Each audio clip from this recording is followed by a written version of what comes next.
O Senhor esteja convosco.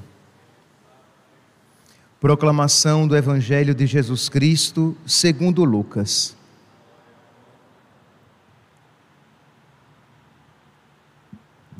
Naquele mesmo dia, o primeiro da semana, 2 dos discípulos de Jesus iam para um povoado chamado Emaús, distante 11 quilômetros de Jerusalém.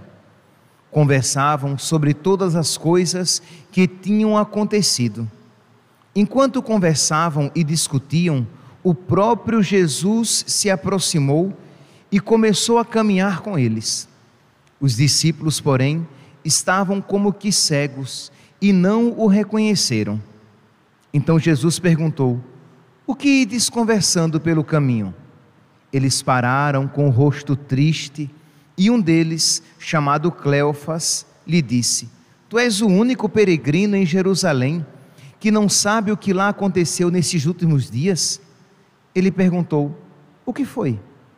Os discípulos responderam: "O que aconteceu com Jesus, o Nazareno, que foi um profeta poderoso em obras e palavras, diante de Deus e diante de todo o povo.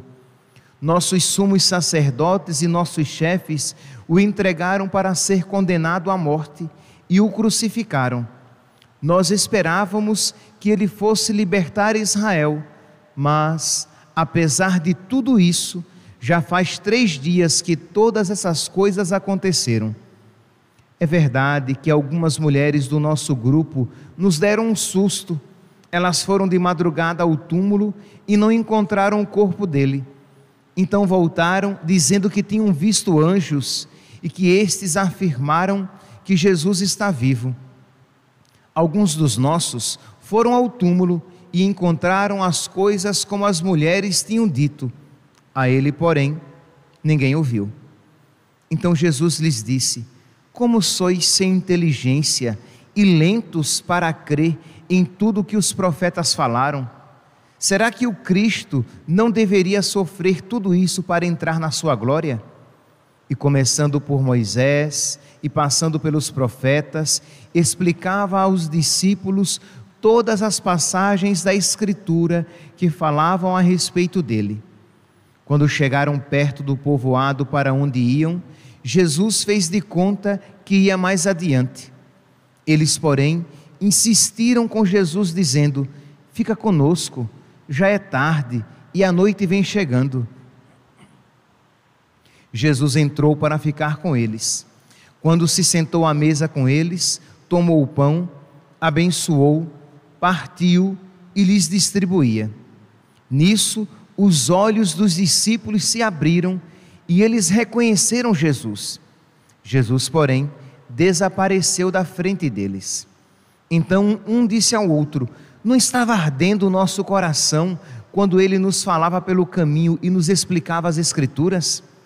Naquela mesma hora, eles se levantaram e voltaram para Jerusalém, onde encontraram os 11 reunidos com os outros. E estes confirmaram: realmente o Senhor ressuscitou e apareceu a Simão. Então os 2 contaram o que tinha acontecido no caminho e como tinham reconhecido Jesus ao partir o pão. Palavra da salvação.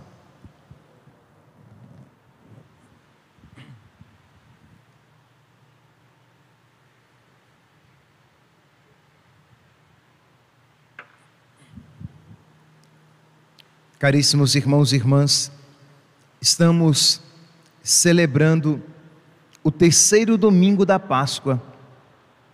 E o Evangelho que a Igreja hoje nos propõe é o Evangelho do dia da ressurreição, da tarde da ressurreição. É aquele Evangelho tão conhecido a nós, o Evangelho chamado de os discípulos de Emaús. E esse Evangelho, meus santos, ele é muito importante, ele é muito rico espiritualmente para nós, para que nós possamos ver a nossa alma a partir dele.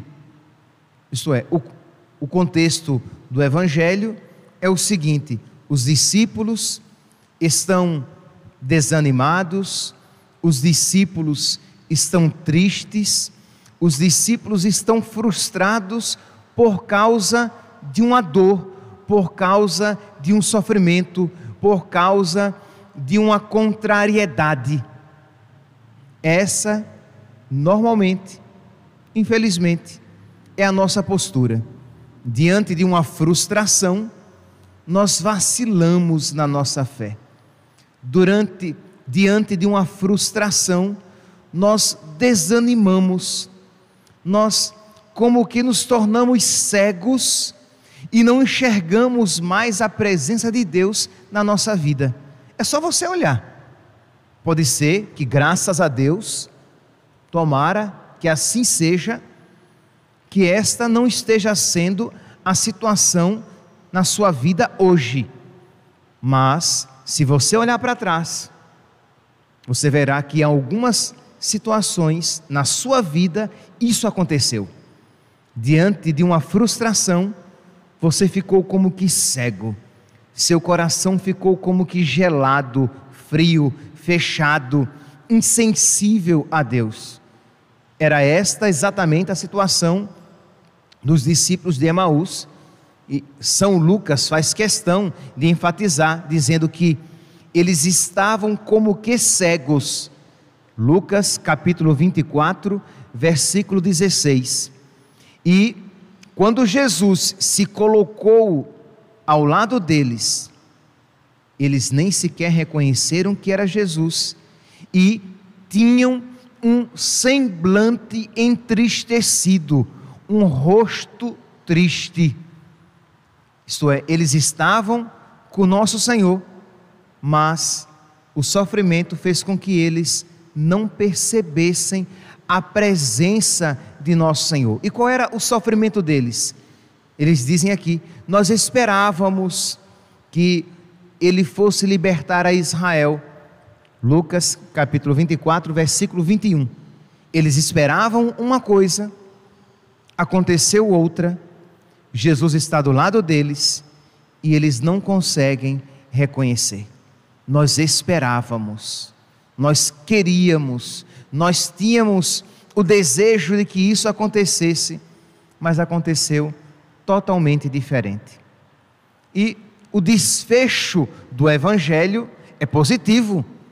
Vai dizer lá um pouco mais abaixo, no versículo 31, que os olhos dos discípulos se abriram e eles reconheceram o Senhor. Os olhos dos discípulos se abriram e a alegria voltou ao coração deles, porque eles imediatamente retornaram. Diz aqui que naquela mesma hora, eles levantaram e retornaram para Jerusalém, para se reunir com os outros e dizer: Jesus ressuscitou. Então vocês veem que houve aqui uma mudança, um giro completo. Isso é, eles estavam, quer dizer, uma mudança completa. Eles estavam tristes, eles estavam abatidos, eles estavam como que cegos. Depois, os olhos se abriram, a alegria retornou ao coração, o ânimo, o entusiasmo, a coragem retornou, que eles voltaram para Jerusalém para dizer: Jesus ressuscitou. É verdade, realmente o Senhor ressuscitou. Pois bem, o que foi que aconteceu? Qual foi o remédio que Jesus ofereceu a eles? Remédio este necessário para nós em todas e quaisquer situações da nossa vida. O que foi que Jesus deu a eles que lhes curou a cegueira e a tristeza do coração? Meus irmãos, Jesus ofereceu a eles a oração. Foi o caminho, foi por meio da oração, a oração foi o caminho por meio do qual Jesus curou a cegueira, Jesus arrancou a tristeza e colocou novamente o ânimo nos seus corações. No evangelho de hoje, a oração se manifesta como uma santa missa, mas é sempre a oração.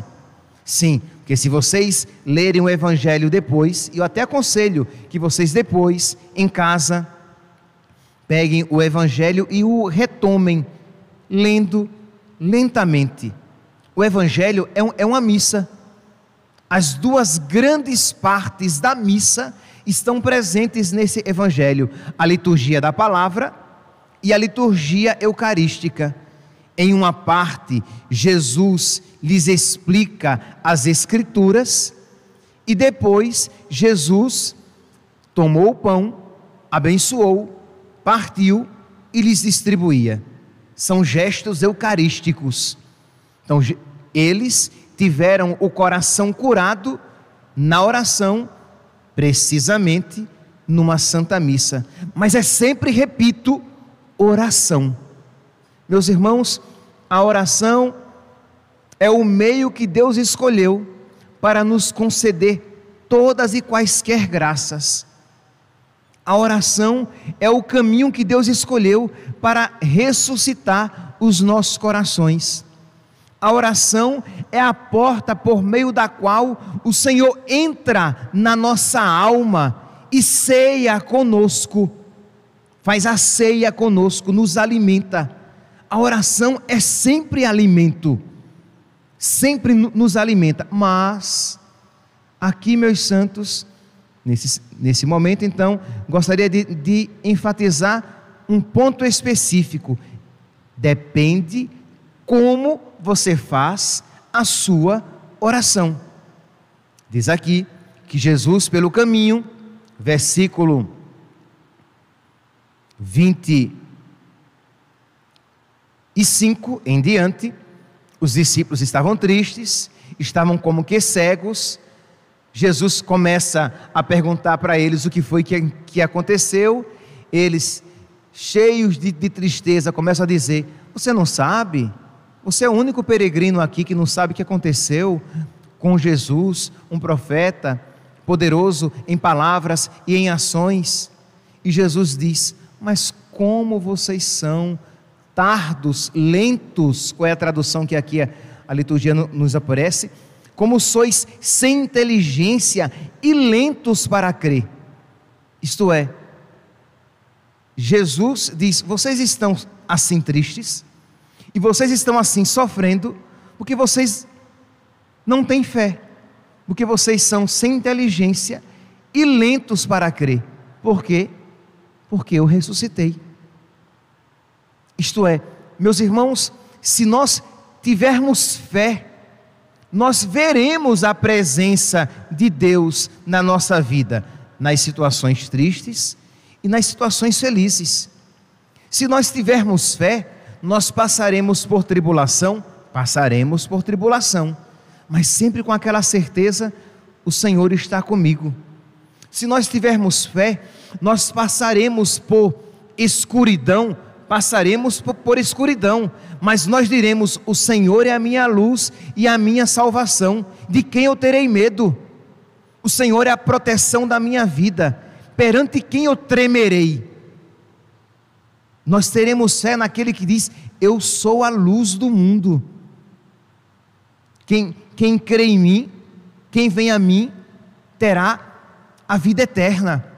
Então, nós precisamos então pedir a Deus, e isso acontece na oração, pedir a Deus que Ele nos conceda, que Ele alimente a nossa fé, que Ele ilumine a nossa inteligência, que Ele abra os nossos olhos, os olhos espirituais, para que nós vejamos Jesus na nossa vida. Porque, meus santos, se Deus é amor, e Deus é amor, Ele não nos abandona.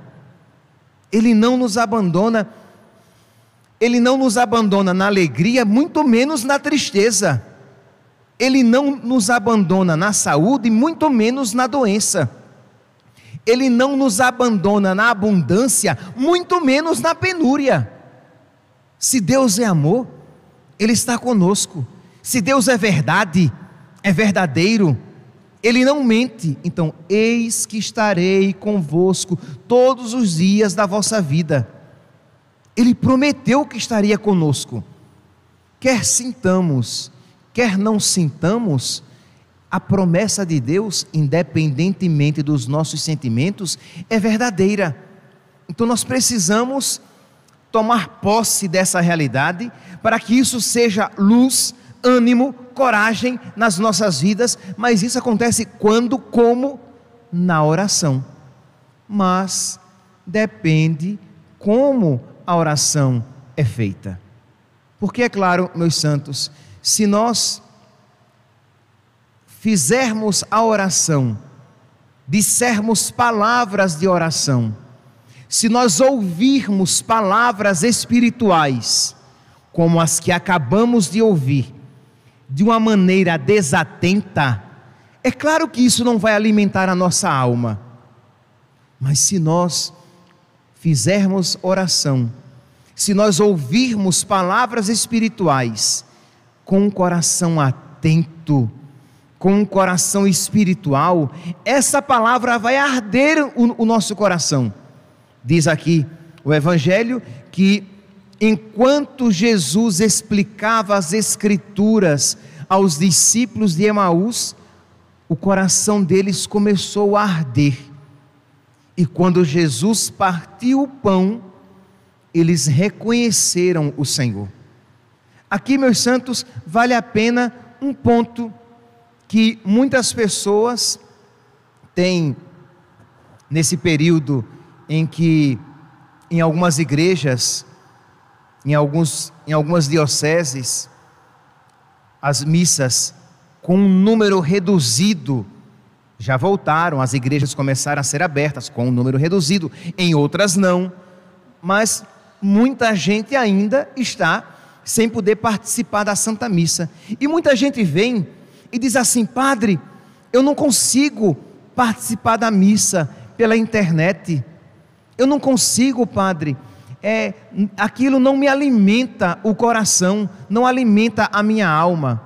Então vamos lá, meus irmãos. Primeira coisa, uma verdade: nem de longe, sem sombra de dúvidas, participar da missa pela televisão, participar da missa pela internet é a mesma coisa, ou melhor, deixa eu usar os termos mais adequados. Nem de longe, assistir à missa pela televisão, assistir à missa pela internet é a mesma coisa do que participar da Santa Missa.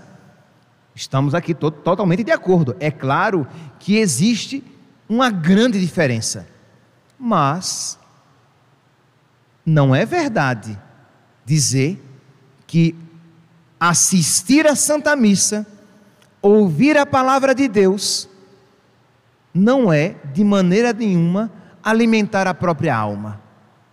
Entende?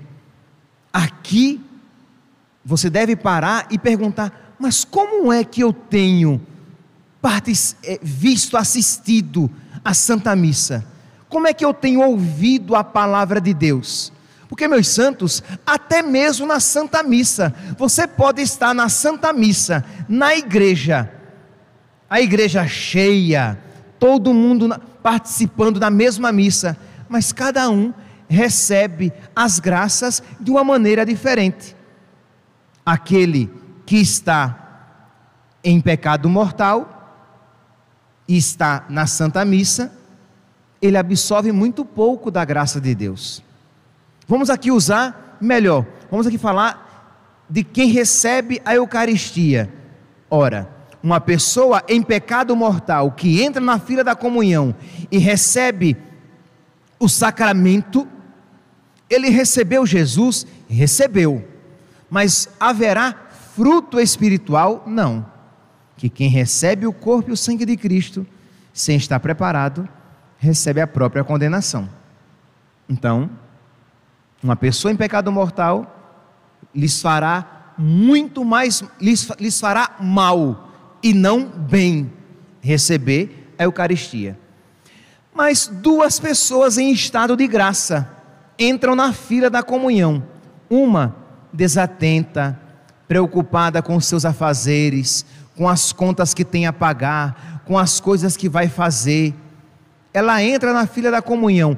Ela recebeu o sacramento? Ela recebeu o sacramento. Mas houve uma comunhão espiritual? Não, não houve uma comunhão espiritual.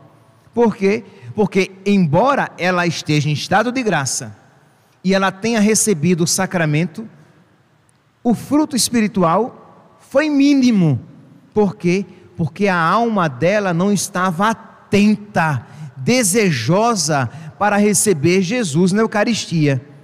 Enquanto que uma outra pessoa, também em estado de graça, mas desejosa, em oração, querendo receber Jesus, haverá uma comunhão verdadeira. Então, quando logo depois da Santa Missa, eu pego aquele livrinho e digo, façamos a nossa comunhão espiritual. É claro que eu não posso passar com vocês ali, diante das câmeras, 20, 30 minutos, fazendo comunhão espiritual. Mas é claro que eu estou esperando que você, depois que terminou a missa, que você entre no seu quarto, que você fique na sala da sua casa, recolhido, recolhida em oração, pedindo a Jesus que Ele venha ao seu coração.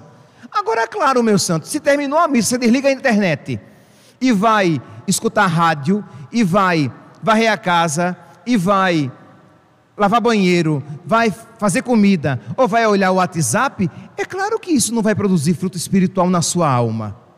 Entende?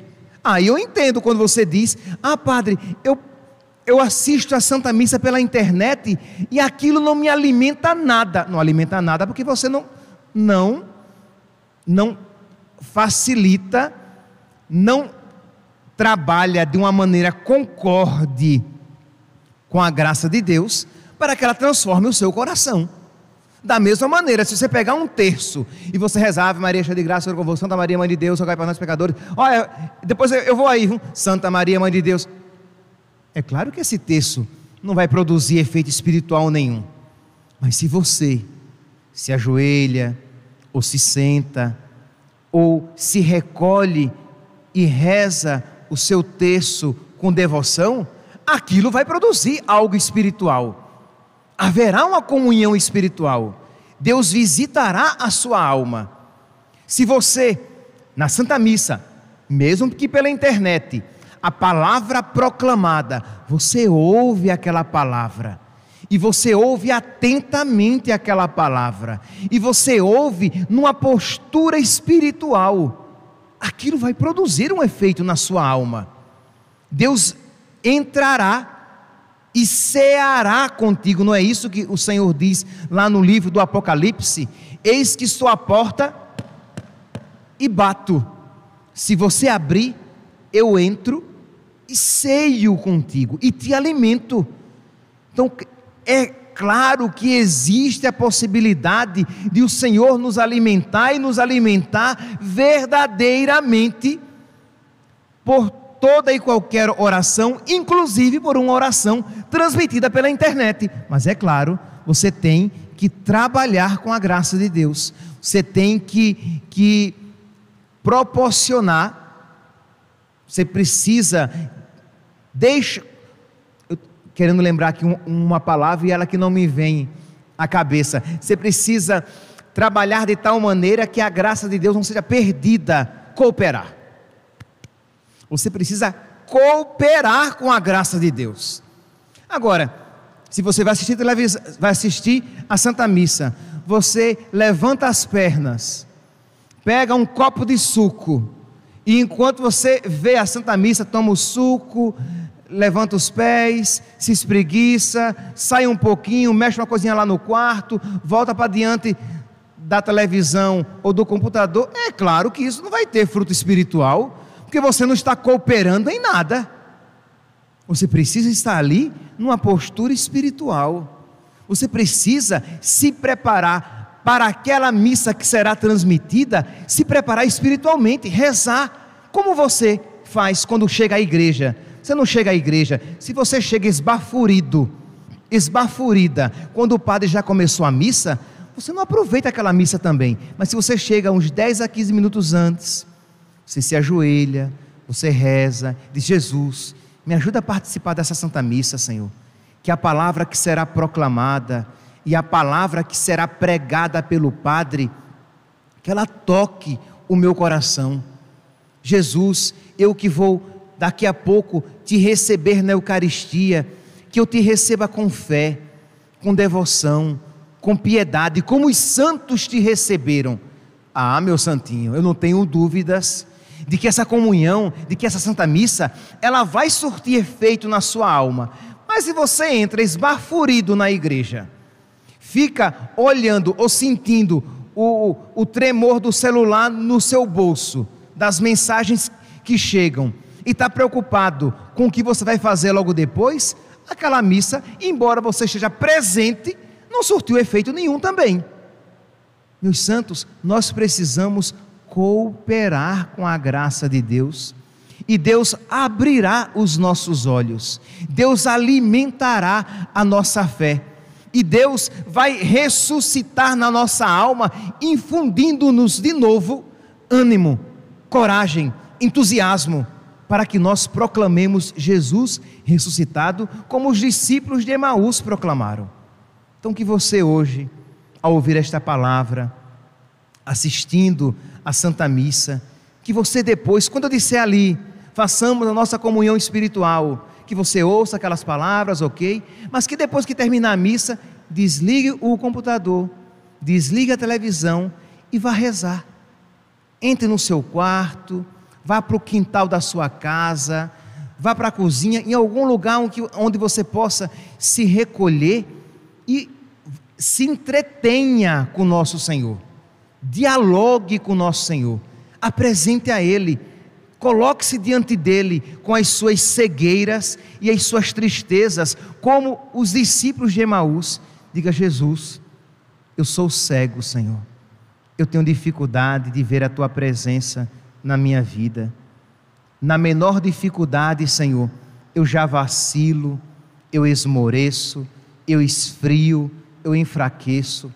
Por misericórdia, Senhor, me fortalece a fé. Esta palavra, Senhor, que Tu disseste aos discípulos de Emaús: como sois sem inteligência e lentos para crer, ela é para mim, Jesus. Me ajuda, Jesus, me ajuda a crer. Tira, Senhor, essa tristeza do meu coração. Coloca, Senhor, a certeza de que tudo concorre para o bem. Daqueles que Te amam, e eu quero Te amar. Coloca, Senhor, no meu coração aquela certeza de que quando tudo isso passar, um céu maravilhoso me espera. E Tu, Senhor, de braços abertos, me espera também, Senhor. E que isso seja a alegria do meu coração. Achou o evangelho grande para meditar? Pega o salmo de hoje. O salmo de hoje é belíssimo. Você entra no seu quarto, você se recolhe um pouco e você reza o salmo: guardai-me, ó Deus, porque em vós me refugio. Guardai-me, Senhor, de tantas preocupações exageradas, preocupações em pagar as contas, preocupações em não perder o emprego, preocupações em conseguir um outro emprego, preocupações em não adoecer. Guardai-me, Senhor, que eu volte os meus olhos para o que é mais necessário e importante e central na minha vida, e tudo mais é secundário. Guardai-me, ó Deus, porque em vós me refugio. Digo ao Senhor: somente vós sois meu Senhor.